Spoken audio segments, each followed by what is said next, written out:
What is going on, everybody? Welcome back to the most important NYCFC talk show.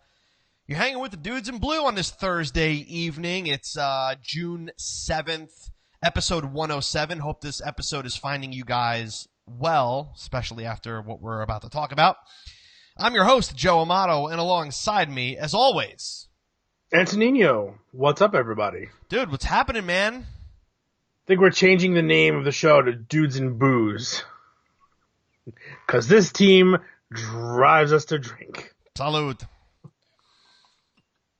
I think I just found the screenshot for this week's episode right there. That's fantastic. Hope you guys are doing well on this Thursday evening. Let us know that you're here and where you guys are watching from, listening from, whatever, right? So it's no surprise that we are going to start talking about we got a few things to cover tonight, actually, dude. We've got the Red Bull loss from last night in the U.S. Open Cup, getting us knocked out in the fourth round there. We have got Herrera's season-ending injury, which we need to obviously discuss, and the repercussions of that potentially. And maybe just a dash of Patrick Vieira news. I've got the article here that's saying that everything is pretty much done. He signed a 3-year deal, and we're going to talk about that too. But before we do, make sure to give us the follow, Facebook, Instagram, and Twitter if you haven't already. Dudes in Blue. Share this episode with your NYCFC friends and start getting those comments rolling, guys. We're going to start talking about the NYCFC 4-0 loss to Red Bull last night at Red Bull Arena in the fourth round of the U.S. Open Cup. So let's start talking about that. Dude, release it. Where should we start? We should start with Yangel Herrera's season-ending injury. Right. So we didn't play anything yesterday. No. First of all, let's address this game.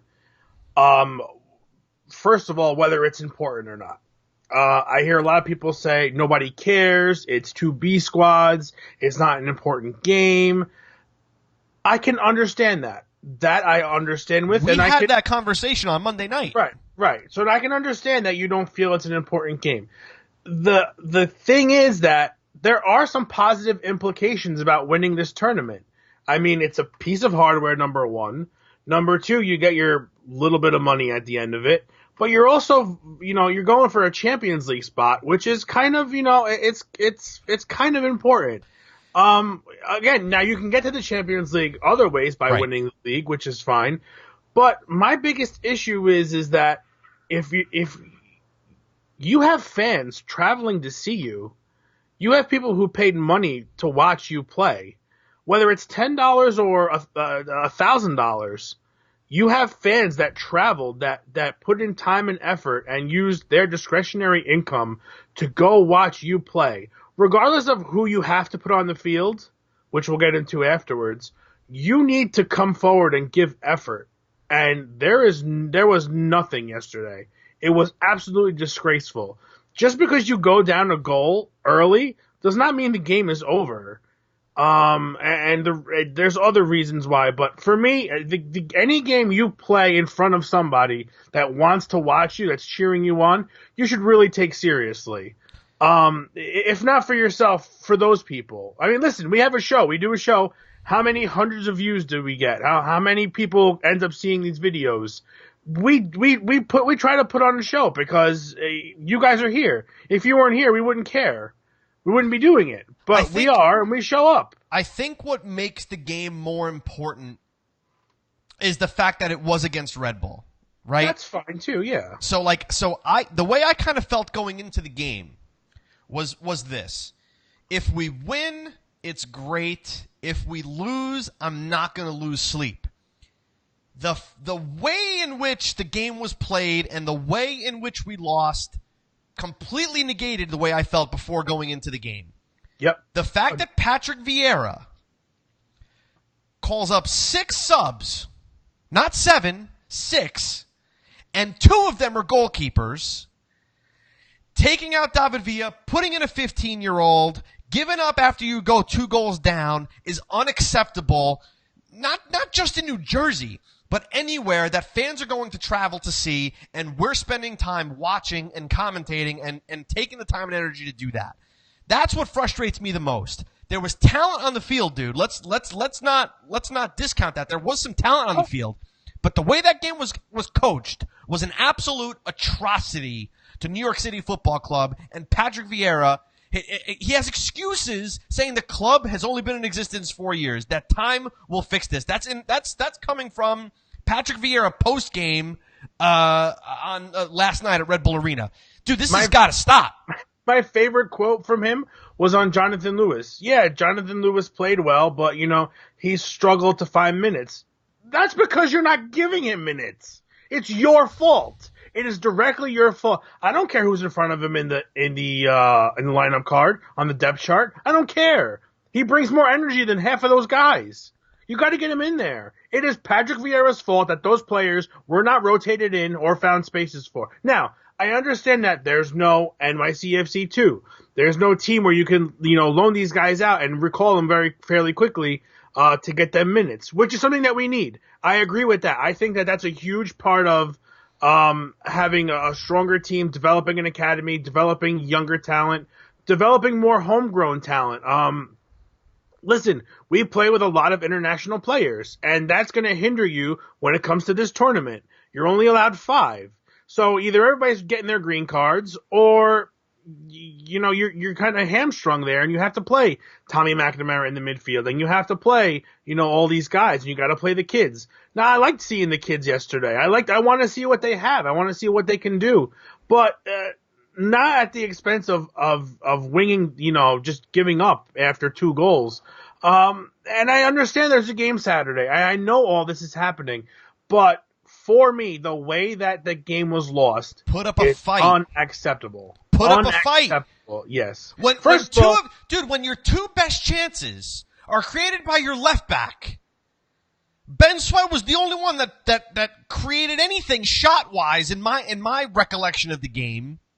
And you've got David Villa on the field. I'm sorry. This is it's embarrassing. We lost 4-0 to them in a league game. We go there in Open Cup and lose 4-0. Those last 2 goals were complete. We're shutting down. Just have at it, Red Bull. Just go for it. Yeah, no, absolutely.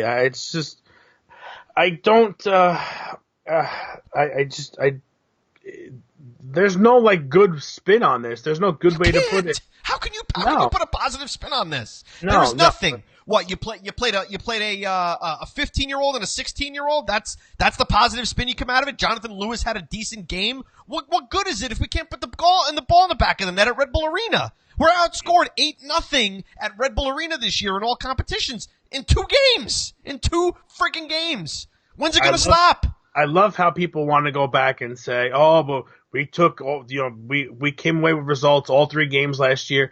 Look at the way we get beat by these guys. We're outscored. We are outscored. Getting our asses handed to us from them. So don't make jokes about where they play. Don't make jokes about how many fans are in the stands, because when it comes down to wins and losses, they obliterate us. Maybe not. Maybe we won those 2 games last year, and the year before we won 1. But guess what? When we get beat, we get destroyed. And we get destroyed the same exact way every single time. And that, to me, is the sign that the coach does not know how to handle adjustments. He has no idea what's going on. Now, listen, it's not to say he's not a good coach, but there's differences between good coaches and great coaches. In elimination games, we have no wins. Right. We have no wins in any elimination games. We have not won 1 playoff series. In fact, we've pretty much been destroyed in almost every playoff series, minus 1 game. At what point do you like? It's like driving to work, and then somebody says there's a detour. And there's a detour, and it's there, and it's going to put you in traffic. You're going to be late, but you're going to drive to work the same way every freaking time because you're too stubborn to take a different way. Yeah, dude, I got to get to a couple of comments here, dude. Because let's do it. Give me some comments. We need some people. We need the chatter, guys. Start getting the comments going in. What are you feeling about this? First of all, Mark Fratto says, "You guys know it's not Monday. You're addicts. We are not addicts. We are addicts." We're trying to make every day great again. That's right. Not just Monday. Not just Monday. Christian Smith is saying, we aren't built for the U.S. Open Cup. Even if we won, we'd be seriously depleted moving forward, probably for the best that we lost. The way we lost was unacceptable, however, and that's pretty much my point. The fact that we lost, I really don't care, because if we would have lost to the Cosmos like we did 2 years ago, I didn't care. I didn't care nearly as much as I do the way we lost last night against Red Bull. I 100% agree. Rod is saying Vieira's focus is in Nice, not here for NYCFC, which we'll get into, of course, dude. Andres, again, Vieira's coaching has been atrocious since the Nice rumors started. Distracted, and the team shows it. Well, that's obvious. Dave did pull out a positive here. Says we didn't lose 7-0. That's great. So there's that. Thanks for that. That's great. Christian again says the way that we lose to Red Bull is unbearable. Every time they win, it's definitive. It's embarrassing. There's really no fight, dude. There is no. If listen, we lose that game 4-3. I got no complaints, dude. I got no complaints. You lose that game 4-2. Still really have no complaints. But to lose 4-0 twice in a row.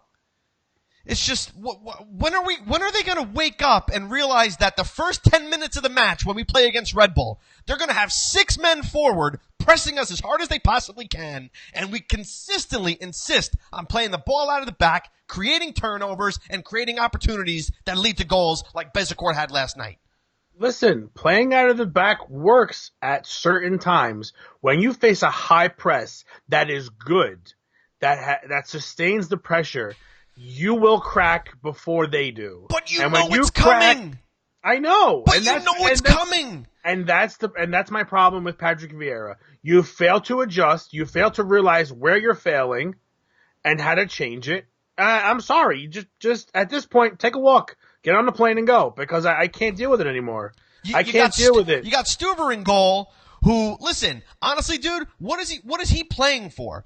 Unless Sean Johnson gets severely injured in the middle of the season, the dude is never going to see any league minutes. So why not just put the ball forward? Let the Red Bulls start. Let the Red Bulls start from the back.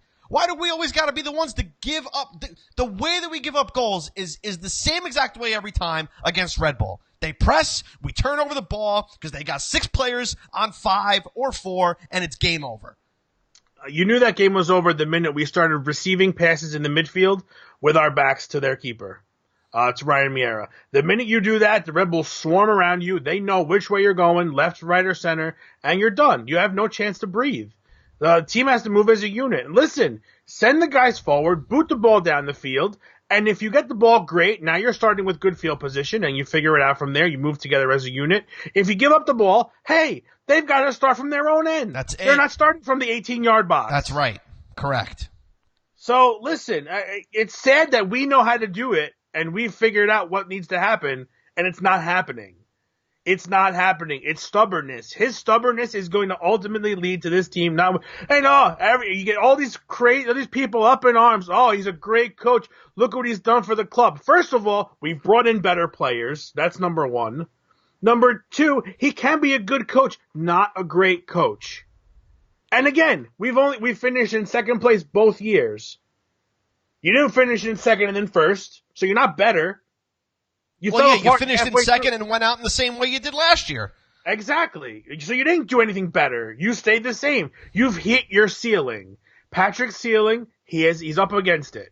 He's like Grandpa Joe and Charlie in the chocolate factory after the fizzy lifting drinks. Up in the ceiling. Oh, my God. Is that what Bud Light Tangerine does to you? It makes you think of Charlie in the chocolate factory?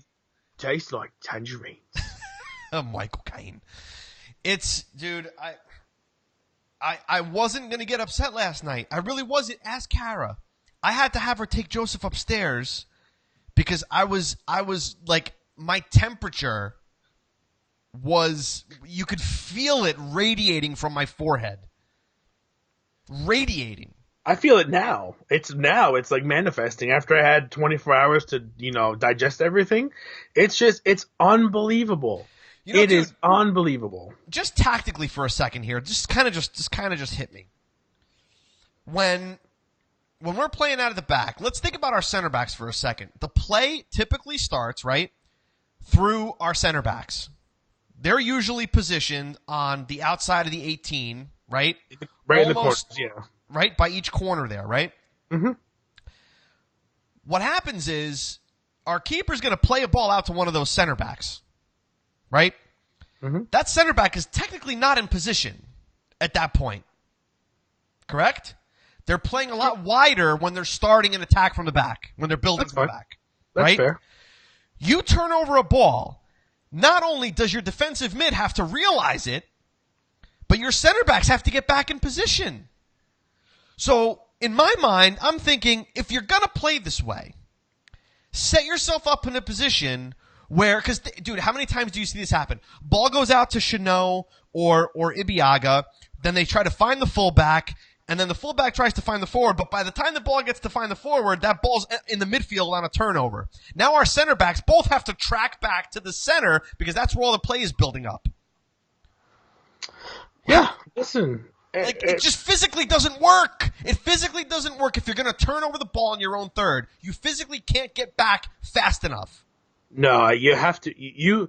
It requires against a high pressing team. My heart is like going right now. It requires flawless passing, and no one has flawless passing. You just can't. It's not. You can't sustain it. You just can't do it. I don't understand why it keeps going to it. And just because you change the formation doesn't mean anything. You're still placing the same ideology in of playing out of the back. You're just changing your passing options, but you're doing the same exact thing. Maybe you give them more of a midfield matchup, yes, but again, if your backs can't get the ball forward to those midfielders, you're done. The game is over. That you shorten the field for the other team by almost half. Mm-hmm. It is unreal. Unreal. It just keeps happening. The fact that we have to keep talking about this 2 years later, after you could literally take this explanation that we're giving right now, and it's been played in about 17 episodes over the last 3 seasons. Pretty much. That shouldn't happen. That should not happen and is unacceptable. Unacceptable. I think it's clear that we're not happy with the way things turned out last night. No. I think it's clear. I think you saw some spark from Jonathan Lewis. Ben Sweat was okay. Ben Sweat was the only one getting forward, it seemed like. He was the only one getting in the box and actually taking shots.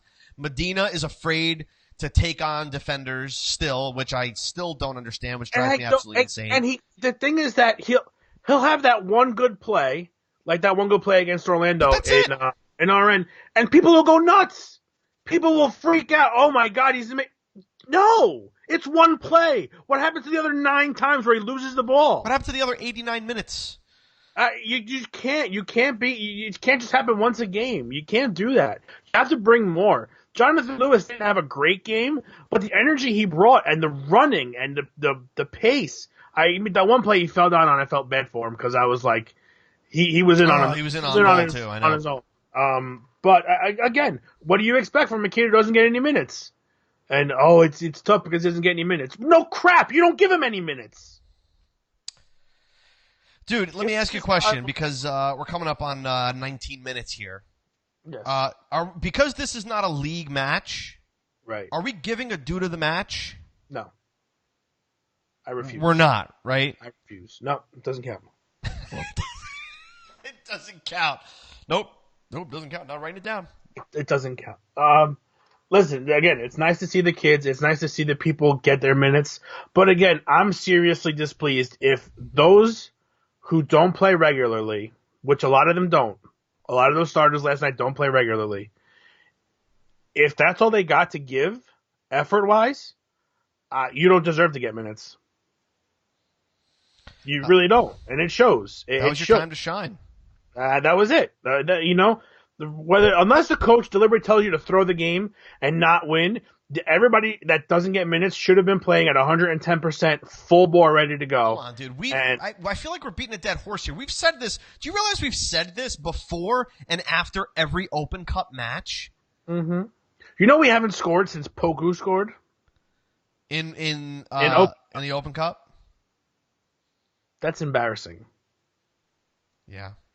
Embarrassing. And the fact that it's also the fact that it's against Red Bull. If we lost 4-0 to Atlanta in an Open Cup match, I'm like, just shrug it off.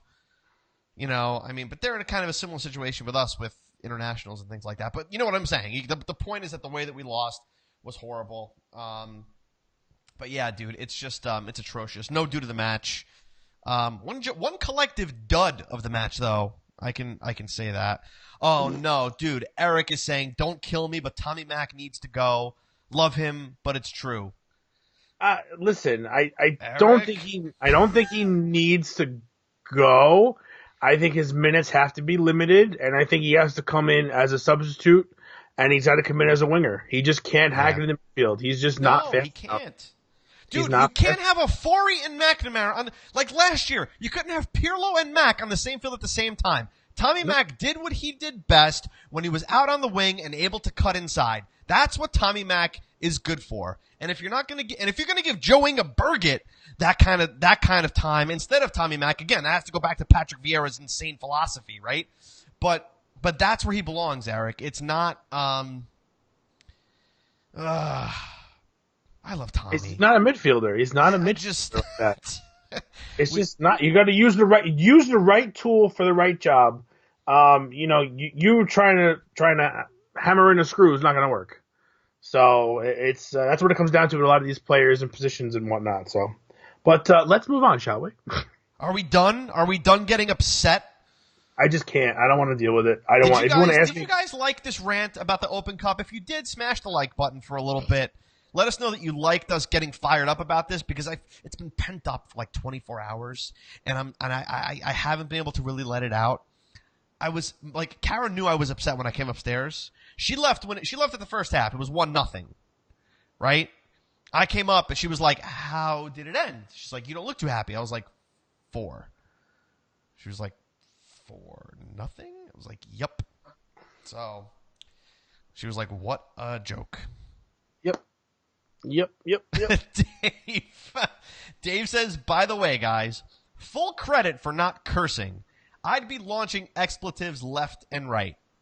Oh, yeah. See, they're all actually brewing. They're right in here, and they're trying to get out, but they're staying right here. Dude, listen, we've been doing this. This is 107th episode. And it's like we've dropped like a couple things here and there, but it's been relatively clean. Like Ian Joy probably dropped the biggest curse we've said on the show. He was the first one, and I followed the week after. There you go. So who knows, guys? I don't know. On to some. It would be more fun. But... Yeah. So thank you guys for all those likes. Keep them coming. Yeah. Rodrigo is saying, what is it with the knockout rounds in Vieira? I think he's just like he's a league guy, and that's about it. There are coaches that are like that in every sport, though. There are great regular season coaches, and there are coaches that when it comes to crunch time, they don't want to make the necessary adjustments. They don't want to deviate from the plan because they're afraid. They want to stick to what's working, what's been working the whole year when it might not necessarily work at that particular point in time. And New York is no stranger to those coaches. Sure. This is funny. Rod says the Red Bull announcers also called the match like it was a World Cup match. Can we talk about that for a second? God, those Shep guys Messing, were bananas. Shep Messing and Steve Cangelosi. Guys, you gotta chill. That was very much over the top. Really good comment there, Rod, because yes. Not so much Shep Messing. Shep Messing is always the let me call the obvious stuff guy. Steve Cangelosi loses his mind if the Red Bull score. Sounds like he lives in a van down by the river. Just like rolling joints and smoking doobies all day long. And, man, I thought that went in. I'm like, no, it didn't, you crazy bastard. My God. I can't stand, like, the pitch of the voice. Like, oh, my good Lord. Like, you're calling it at hockey speed, and it's football speed. It's two totally different things. Oh, my Calm God. it down. Take it easy. Relax yourselves. Yeah, that was pretty fun. The comic relief, okay? Never mind, they didn't know any of our players or who was who. Lewis was Medina for half the first half. The game. And he finds Medina outright, and it's like, no. Chanot made a stop in the second half, and he was Ibiaga or Lewis. But no, that doesn't happen. Oh, it was really, really funny. That was pretty comical. Thanks for that comic relief there, Rod. We appreciate that. Thank you, Rod. Jamal says we have to get over it and focus on winning against Atlanta because this is a ridiculous result. And that's, dude, honestly, that's where I'm going to put even more weight. Obviously, there's more weight in the standings. This is a first place contention kind of match that we have going on Saturday at Yankee Stadium. And listen, you got to put Collins back in. You got to put Tinnerholm back in. You got to put Ring and Morales back in. Yeah, everybody's rested. Tajori. You're going to see a very different lineup from what we saw last night for sure. I think this is. Yeah, listen, a win would make this game much more forgettable. A little easier to swallow. Right, but losing bad Saturday. Monday night is not going to be great. Monday night, I would burn this place down. Yeah. No, they gotta, and it's an early game too. So, dude, we got a couple other things to talk about before we wrap up the show here. Yangel Herrera, we're done with that, right? We're completely done with that game. Let's it's done. I hope you guys enjoyed that therapy session because that's essentially what that was. That'll be $150. That's right. So we'll send you our PayPal. All right. So Yangel Herrera, dude, season-ending industry. Why do you said it before the show? You said it before the show because you thought that's what I said, and now that's in my head now. Thank you. Season-ending injury. Thank you for that, dude. He had ankle surgery, and he's out for the rest of the season. Now, this is obviously going to put some strain on some of the other NYCFC midfielders. This is going to be kind of tough. I think the obvious choice here, dude, is obviously Ebenezer Ofori. I think he's going to be the one to kind of pick up that slack. But you could also see Tommy McNamara interject there as well. I don't think you're going to see James Sands. I think you're going to see Ebenezer Ofori as long as he stays healthy. Yeah, this is going to be a slight issue. The good thing is we do have a 2-week break after Saturday's game, right? Yeah, because it's the World Cup break. Yep. Okay. So you got your 2 weeks there, which is awesome. We have 4 games until the transfer window opens up, which is July 10th, I believe. 8th or the 10th. It's somewhere in the first week of July. Okay. So that transfer window, we have 4 games up until then. We have to kind of hold on until that point because it's going to be rough. Subs are going to be hard to make in the midfield. You're going to end up putting in more offensive players out of position, I would think, when you need offensive help. Defensively, I think you can kind of get away with it. I think we have enough good defenders where we can actually do that. I don't think we're going to see anything in this transfer window, dude. You got to remember, Patrick Vieira might be gone. We picked up a lot of players in the winter. I don't think you're going to see a lot of action, dude. Why not? Why not? You got a bunch of players that are contracts are expiring in July. Not that I know any of them off the top of my head, because there are so many players in this sport. It's not like baseball where like there's 50 free agents. There's like literally hundreds upon hundreds of thousands. Yeah, of course. But let's look at what we got here. I'm reading some of the comments here, dude. Joey is saying Burgett in the midfield is a possibility. Anthony, I would like to see that. Merced. Anthony Merced coming in here. What's up, dude? Ofori has to step up, and that's for sure. So Jason is saying, could we put Herrera on some season-long injury list and get some cap relief? If so, then a replacement is a possibility at that point, right? I think you might, if I'm not mistaken, you might be able to in some way or another.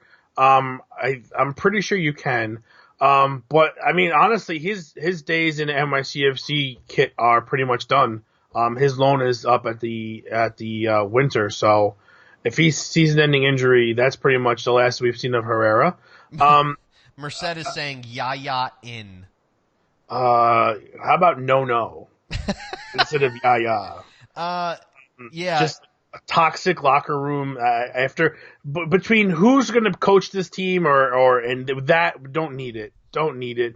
You need somebody that's just going to be a decent midfielder for the rest of the year and either work it out in the offseason or seriously try to bring in someone that's talented and try to get a TAM deal done where somebody's getting a decent chunk of change to play in the midfield, because There's not much else you can do. I don't think Ofori and anybody else is going to be able to get it done as far as substitutes go.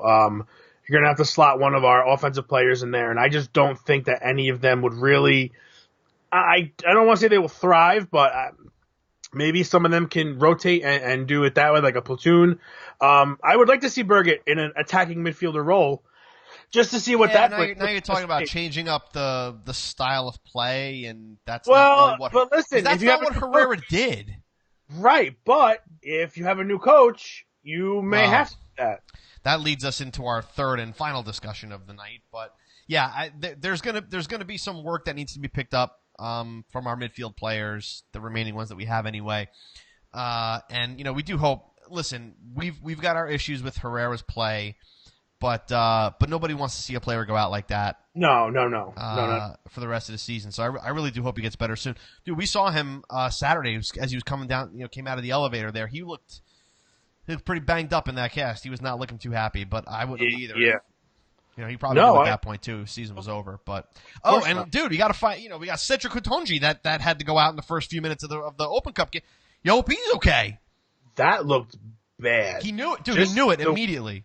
The way he couldn't put any kind of weight on it, and the way he kept it straight. They said hamstring. It looked like he was pointing to his knee. Right away, I was thinking something much worse than what they said it was. Yeah. If it's just a hamstring, like Tajuri's, that's fine. But again, he's not a guy that's getting crazy minutes with Ibiaga and Chino and Callens over there. So, I mean, it's sad. But again, if you got guys that are hurt that can be removed from the roster and, cap relief can happen, by all means, you got to do what you got to do, and you got to get somebody in here that's going to be able to hold things down and get the job done.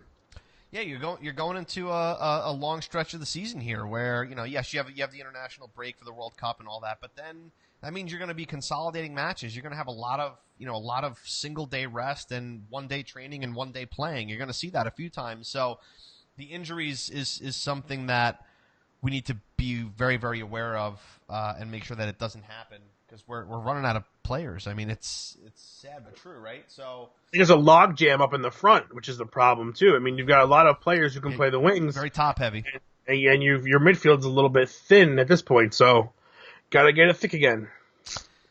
Yeah, I don't know. We'll see if the transfer window brings anything like that happening. That remains to be seen. But again, we've got Patrick Vieira potentially going to Nice, which again, I hate constantly having these discussions until things are said and done. But this has gotten so much more legs now than it's ever had. And the article came out of I forget which French paper. L'Equipe. I think it was L'Equipe. I think you are correct. Very nice. But yeah, potentially a 3-year deal. He's done after the Atlanta match. So let's just go, please. If it's going to happen, for the love of God, just do it already. Just tell us. Listen, whatever happens. If he goes, best of luck. Use your failures here as lessons, like you should have done with us while you were here. I do think it sucks that you're bailing mid-season, but that's the way it goes. That's crappy to me. That, I think, is more upsetting than anything.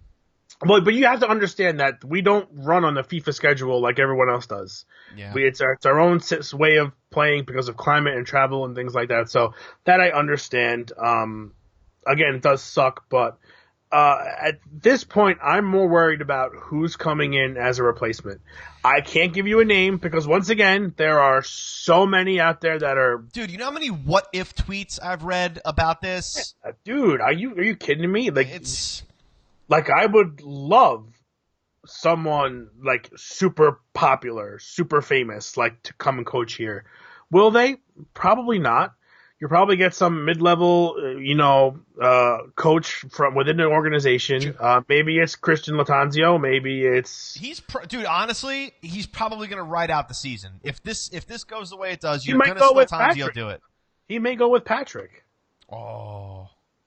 And in that case, it's a different story. Justin is asking Claudio Reyna as coach GM since he's not the U.S. men's national team head. I don't think he's going to go for that position. I don't know. I think that's a little bit much for his plate. Yeah. I mean, don't it think you makes want to sense, though. Like, I can understand why you're saying that. Yeah, no, it's definitely, if it happens, I'm not going to be like super surprised. Like, it's definitely an option. I just don't think that I don't think they're going to go within their own go. organization. I don't know where to go. I mean, it's just it beats the hell out of me. I vote for Claudio Ranieri. Yeah. If he could take Leicester to the top, he could do anything. I know, right? Joey is saying, as long as the new coach can beat the Red Bulls press, that's all we want. That's really all I want. Eric? But that's going to bring me to the point that I really want to make is whoever comes in, are they A, going to play the same system? And B, if they're not going to play the same system, we clearly have the players for that system. Do we have the personnel to finish this season to play a different style of soccer? But hold on. I understand. I know what you're saying. I know exactly what you're saying, and that we have the players for this system. But dude, this system has been biting us in the ass quite a bit. Is it the coach, or is it the players not being able to utilize that system? Because you said it yourself. If the passing is accurate, teams can play out of the back. Yeah. So is that necessarily a coaching strategy, or is that the players that are really not quite fit for this style of play? Well, I think it's a little bit of both. I think it really comes down to it. It's like, listen, we've seen these guys capable of putting together dominating performances against teams that don't press. Even teams that lightly press, like Orlando lightly pressed at times, and we pretty much handled them, fairly easily. It just comes down to who knows what's going to happen. If you're going to bring in a guy who's going to totally revamp the way we play, does that coach have the personnel to do what he wants to the nth degree? Is he going to have everybody on board 110%? Is he going to have the attention of the locker room? Is the locker room going to be a free-for-all once Patrick leaves, if he leaves? If he doesn't leave and we find out there was a deal and he was thinking about leaving and something falls through, do the players look at him differently? This is like, it's not an ideal situation, but at the same time, I am kind of excited as to what a different coach, a different style might bring. Maybe it brings where we become this totally dominating force where, we don't lose a game ever again 4-0. If we're losing games, it's 2-1 and it's because you're beat by a certain play, not by a header on a corner or a freaking giveaway in your own zone. I want to see more out of these guys, and I hope that these are the guys to take us forward with whoever is going to be coaching next week. Yeah, well, that will remain to be seen. That pretty much kind of wraps up what we really wanted to talk about with you guys tonight. If there's anything else, leave them in the comments. Hit that like button and let us know. Isn't there more, dude? You enjoy this. Are we doing something special after this? Oh yeah, I'm getting there. I'm getting there. Guys, if you guys want to hang out, we're gonna shut down this stream in a couple of minutes. But after this, we're gonna kind of regroup back on Facebook Live, and we're gonna play our Dudes in Blue FIFA simulation of NYCFC against Atlanta, where I believe this time Anthony's going to be NYCFC and I'm going to be playing as Atlanta. We're going to go head-to-head, see what happens. We're going to do it live on FIFA 18. Not simulated, we're playing. So we're going to be doing that shortly, probably a few minutes after this show is done. So if you guys want to hang out on our Facebook page, that will be coming up very, very shortly. And we do field comments and questions, and we do talk about what's going on. So if you have anything we didn't catch during the episode, feel free, and if we catch it, we'll definitely bring it up. I'm just letting you know now. I'm letting out all my frustration on you. So prepare for the tackles. No, just a lot of goals. Okay. I hope for lots of goals. I hope for NYCFC's sake that's correct. But I'm not gonna go lightly. Not with Miggy. Not with Miggy in the midfield. But yeah, guys. So if you haven't already, make sure to give us a follow: Facebook, Instagram, and Twitter. We're at Dudes in Blue. It's really easy to find us. Leave us a review on Facebook if you enjoyed the show, and if you're enjoying the podcast and the live show. We really, really do appreciate it. Rod is saying, "Don't play out of the back, ants." That's really funny. I try not to. Sometimes I do. Sometimes it works, but it depends on what Joe's going to throw at me. We'll see what right? Joey's asking predictions for the Atlanta match. And by the way, Joey, thanks so much for tuning in. I believe one of your first comments was this was the first time catching a live show. Really appreciate it. Predictions. That's what's going to serve as a prediction. That because that prediction that's going to happen in a few minutes is going to be as good as anything we can guess.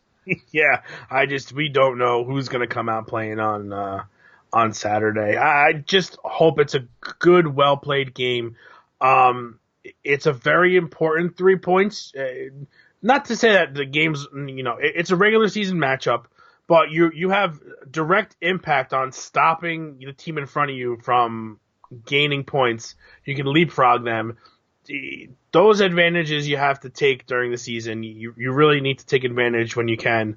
You only play them twice, so it's really important that a win here is very detrimental come towards the end of the season. Yep. Especially if we're if both teams are kind of jockeying for position, it's going to mean the world difference. So yep. Let's just hope for a good game, and we'll hope we just want to score one more than they do. That's all it takes. That's probably all it's going to take to win. If I'm Chef Messing, it's really only going to take one more goal, Steve, for them to win this game. That's not a bad Chef Messing, dude. You got to admit. So awful. I was eating dinner. I'm sitting next to Lauren, and I'm like, babe, I can't deal with this guy. Like, I want to mute the company. I just can't deal with it. And then my Apple Watch goes off, and I look, and my dad texted me, and he goes, "These announcers suck." And I was like, look, see, I'm not the only one. Well, that's funny. Well, listen, we don't play with any announcers in FIFA 18 as we play our preview match. We are the announcers. We're the commentators. So, guys, make sure to stick around on Facebook. Really do appreciate you guys tuning into 107, whether you're in the Facebook Live or you're tuning in on the podcast. Leave us the feedback. We'd love to know what you think of the show. And if you have some time on Saturday and you're going to be at the stadium, come by and say hello. We always love chatting with some fellow dudes and dudettes in blue. It's always a good time. So, dude, this has been episode 107 of the Dudes in Blue podcast. But until Monday night, stay blue.